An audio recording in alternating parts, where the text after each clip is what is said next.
esalami pamba te elma molimo na likambo bonzoto.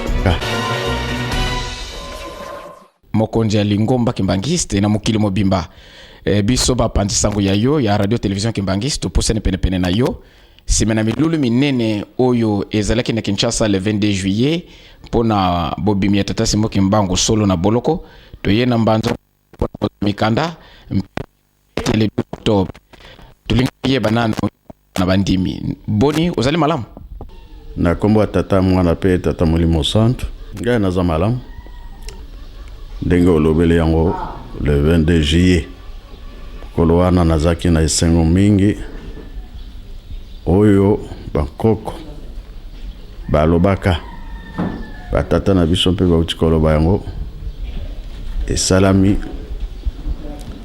pamba te eza likambo molimo na likambo bonzoto. Ye moko kuna na prison na Katanga le 4 octobre 51 abimine libanda na bulangeti na ye alobi boloko nanga isili. Directeur alobi zonga na boloko ye alobi na kozonga lisusu te. Pour ceux qui totali boloko ya liwa bakati laka ye le 3 octobre 21.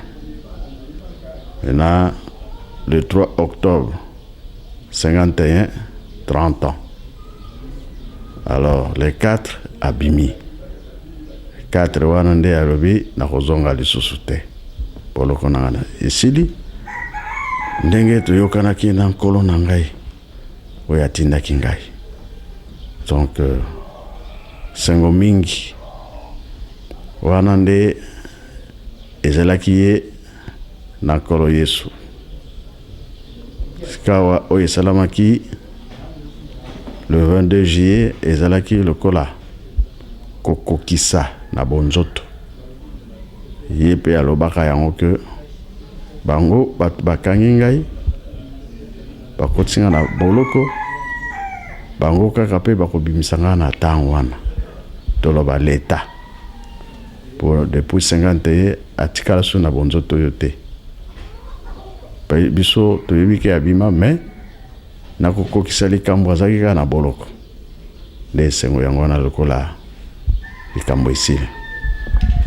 Papa likambo esili mokolo yango leta mpe asungaki biso pamba te mokili mobimba balandaki yango na chaîne nationale na biso RTNC.